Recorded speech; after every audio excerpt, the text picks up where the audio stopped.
Very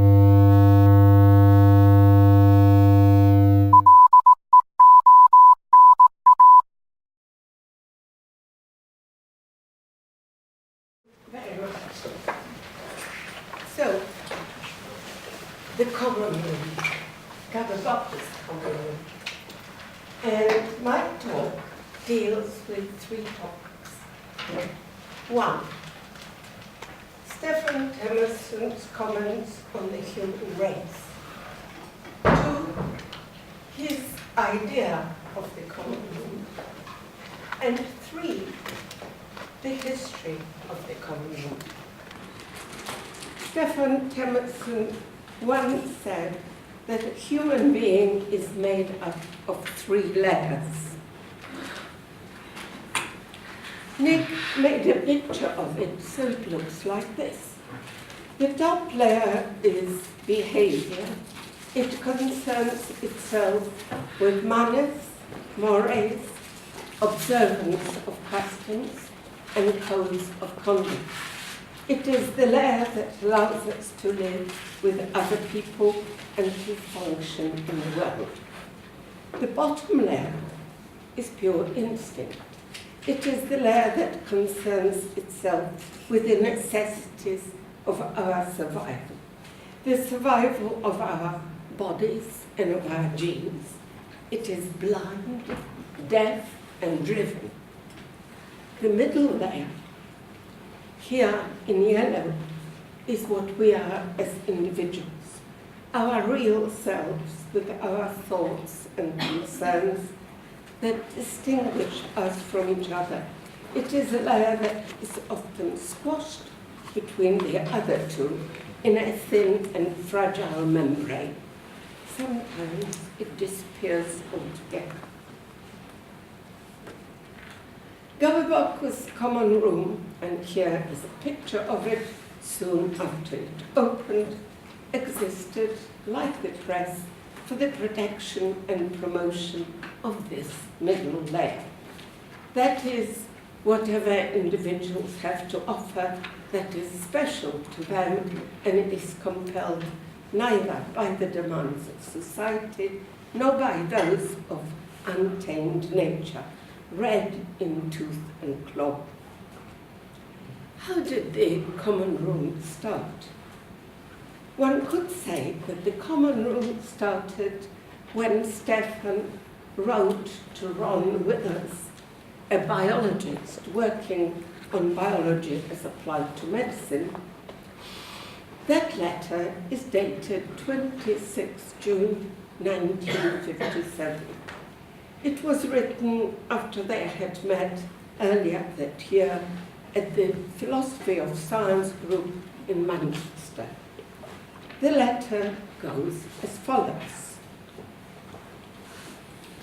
Gaberbocchus has not published anything yet that could be said to have both its feet in science, but we feel an urge to do so. We also intend to convert a part of our premises into a Gaberbocchus Common Room, where we hope writers, artists, scientists, and people interested in literature, art, and science would like to meet, have a cup of coffee, and attend a recital or a lecture. In a leaflet which was published 5 weeks later, on 1st August 1957, Stefan stated its aim. The aim of this common room is to provide artists and scientists and people interested in both the philosophy of science and the philosophy of art with a congenial place where they can meet and exchange thoughts.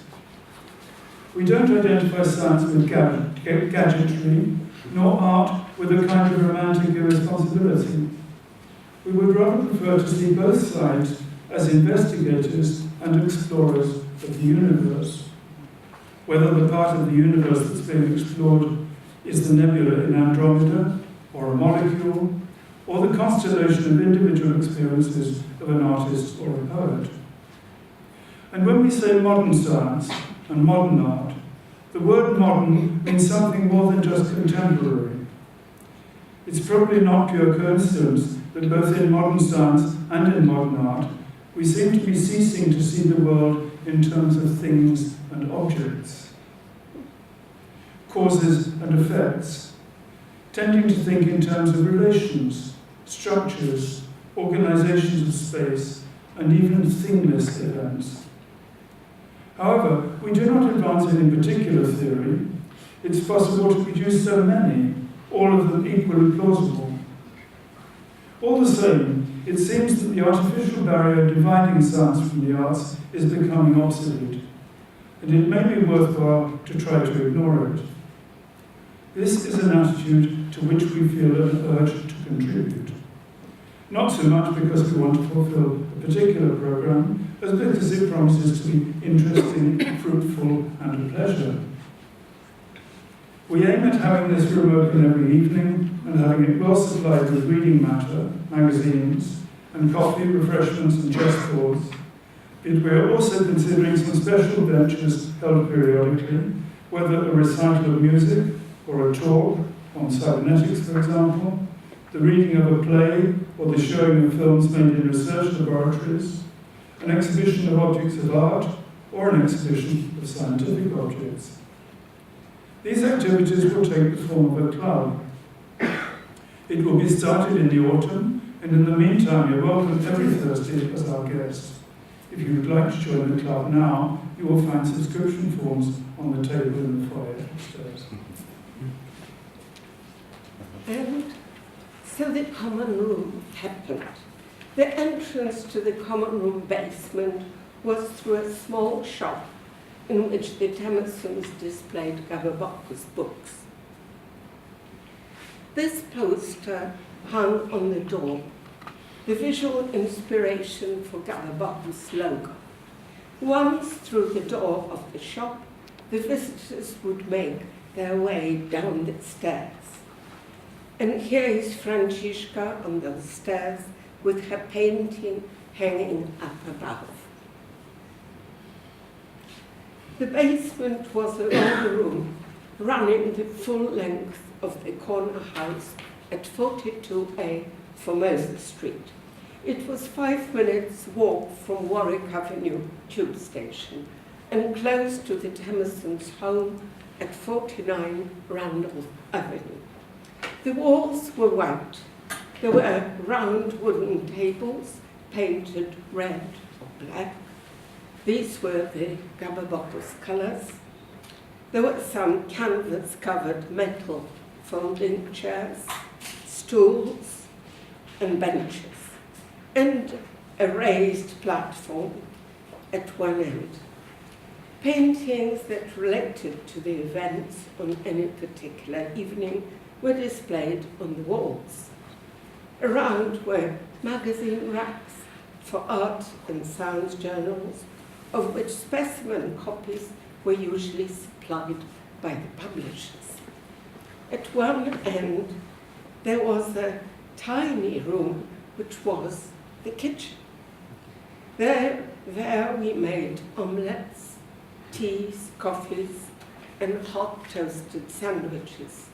Barbara Wright reminded me a few years ago that she used to make enormous quantities of spaghetti before each evening's proceedings. And here is Barbara with her husband, Walter Hubbard. Listed in the membership book, there are 149 members. And this was the membership card. The common room was to be an extension of the activities of the press. It was to provide a live context and a social media. Its purpose was to create conditions that could give birth to new ideas and new books, and to promote some of the unrealized Gaberbocchus projects. It was the first club in London intended for artists and scientists to meet. During the 2 years of its life, 1957 to 1959, there were 83 events, of which 23 were devoted to poetry and prose, 6 to to art and science, 6 to film, 10 to theatre, 4 to music, and 17 to science and mathematics. There are 2 types of records of all the events in the Common Room. First of all, the programs that were sent out to members, and secondly, there is the minute book, which was kept by Barbara Wright, and in which she recorded what the speakers said and the discussions that followed. You will see some pages from the minute book later. Here is the first program. Here is the first program which demonstrates what the Themersons were after. So we have films, then a clavichord recital, lecture on science and art by a scientist, more science films, talk on feedback in the theatre, talk about art and science by an artist, cybernetics and psychology, Stefan on a conference of the Philosophy of Science group, illustrated talk with an epidiascope about mathematical models, electronic music, and more on cybernetics. We don't have photographs of all the speakers who gave talks in the Common Room, but here, in alphabetical order, are some of them. All these photographs were taken at the time. This is Gwen Barnett, artist and director of Gaberbocchus Press. Gaberbocchus also published her book of pochoirs about the Thames. Here she's making a print for the book with the wheel of a toy bicycle. Oswald Blakeston, artist, experimental photographer, writer of detective fiction, and Gaberbocchus author. He had a column in What's On, and one day this is what he wrote about what he described as the uncommon room. Artists, and today's scientists, go to nature to discover how things are put together, and having discovered this, they each make things which nature could never have made. H.R. Calvert and his wife. He was a curator at the Science Museum. His talk was about mathematical models that could be looked at as sculptures. And here's a page about his talk from the minute book.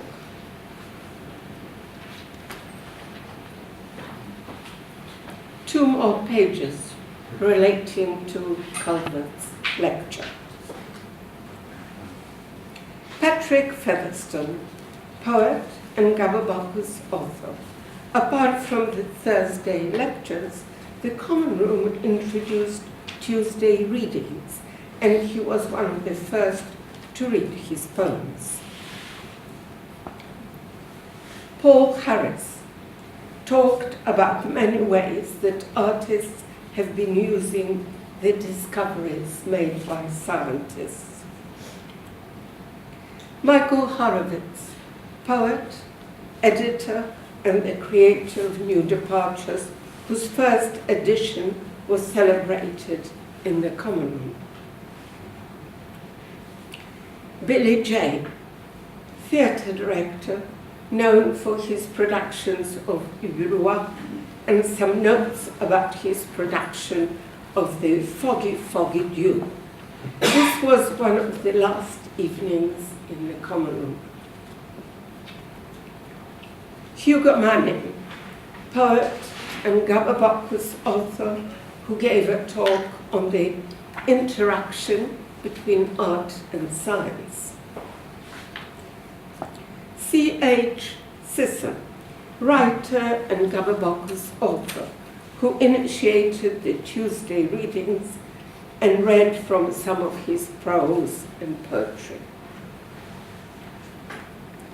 David Slade participated in the evening launching the New Departures magazine.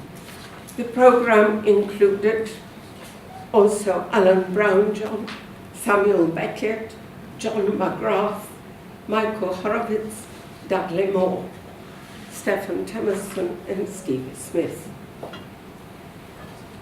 Stevie Smith, writer and artist. Gaberbocchus published her book, Some Are More Human Than Others.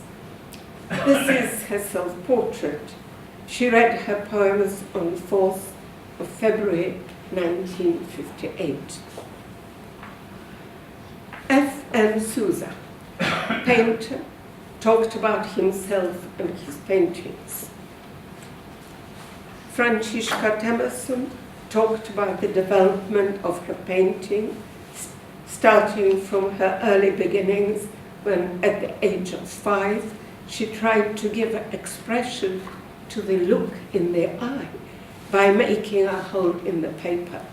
Her talk, entitled 12 Living Eyes in My Father's Studio, refers to the 12 right eyes of the model drawn by the 12 students. Ronald Withers gave the first talk about science and art. The page from the Minute Book lists the pictures hanging on the walls. Zev, a surrealist artist and illustrator of one of the Gaberbocchus books, gave a talk about the media strip. On the page of the Minute Book, he inserted his own images. And 4 more pages from the Minute Book. First of all, the beginning of the first and of the second lecture in a series about cybernetics and psychology by Z. Tarkovsky, and the second, a talk about the Parkinson's law by Graham Denyer. Sometimes Barbara made notes in a small notebook and then either copied them by hand into the Minute Book or typed them, usually on colored paper, and the pages were stuck in. The common room avoided categories. The speakers, instead of identifying themselves by their professions, would more often associate themselves with their interests. Stefan disliked categories, hated to be classified himself, and accepted people according to what they thought was important rather than what they did for a living. The scientists who were invited to speak on their own subjects were sometimes uncertain as to how they should address themselves to artists. Stefan advised them as follows. As far as the artists are concerned, they like to see things as they are, even if they cannot understand. After all, they show pictures as they paint them. They don't paint special pictures for scientists. It seems to me, Stefan continued, that the ideal proportions are these. 1/4 what the artist knows already, 1/2 what they don't know but are capable of understanding, and 1/4 of what is too difficult to understand without special qualifications. That gives a kind of insight and, let's say, local colour. And by the way, we performed a kind of experiment recently. I.J. Good delivered his lecture, Could a Machine Make Probability Judgments, in exactly the same and undiluted form as on the previous day he'd given the lecture to the Philosophy of Science group. And to our surprise, its rather difficult technicalities proved to be an attraction. Common Room reading of the prose and verse from Schwitter's last notebook. 2. Simon Watson Taylor's lecture on Alfred Jarry and his Science of Pataphysics was probably a first in the UK to deal with the subject, as was 3. Barbara Wright's introduction to Raymond Queneau's prose, Exercises in Style, which was the second book by Queneau published by Gaberbocchus. And Queneau was delighted that Barbara could render its complex stylistic meanings in English. Throughout the 2 years, predictions about the future were advanced and argued. I.J. Good, referred to by Stefan earlier on, proposed that 20 years hence, a machine will be capable of making probability judgments that we should not be able to understand any better than we can understand how humans make them. Dr. Andrzejewski claimed that sociology would continue to predict what would not happen rather than what would happen. Z.K.M. Tarkovsky thought that in 50 or so years, psychology might become a science, but that at the time when he was speaking, it was still closer to an art, particularly to that of playing an instrument. For the artists, predictions for the future were of little interest. In her talk about translating Exercises in Style, Barbara Wright quoted Raymond Queneau's poem, which will be read by Stefan. Ce soir, si j'écrivais un poème pour la postérité, fichtre, la belle idée, je me sens sûr de moi, j'y vais, et à la postérité, j'y dis merde, et remerde, et re-remerde. Drôlement feinté, la postérité, qui attendait son poème. Ah, mais... The program accommodated contradiction. The gap between art and science was not bridged, but it was illuminated. The artist wants facts that the scientists find, said Paul Harris, and given these facts, he will push them around and put them together in another pattern.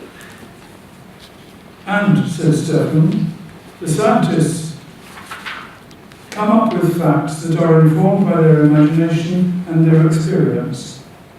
And these have been shaped by art, poetry, and music, with the conclusion that the arts become inescapably interlocked and the circle is closed.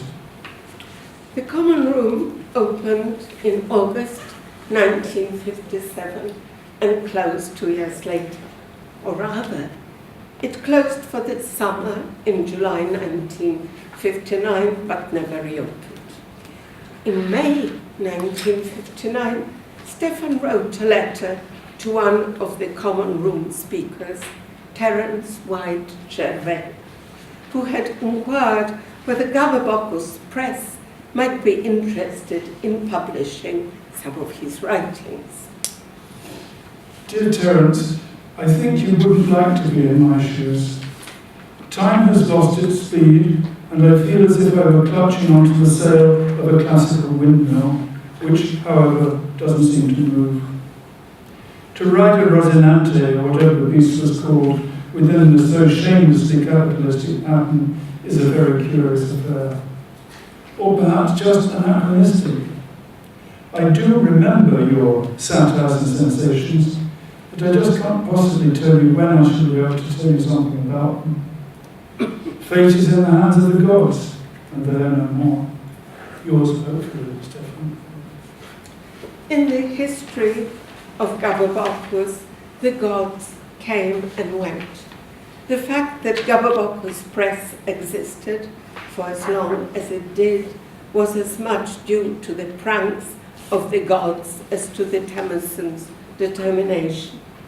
When one day the Themersons were discussing giving up the press altogether, because it was no longer possible to continue, the telephone rang.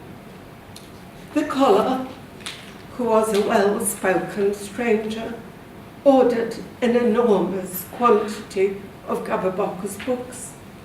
They quickly decided not to close the press after all, since the huge order would enable them to continue. Books were sent off with an invoice.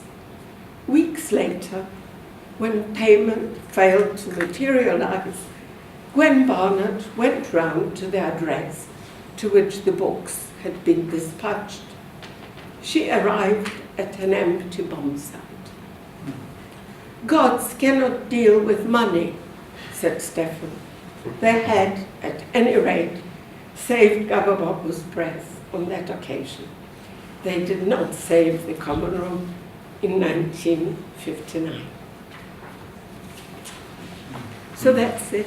Thank you.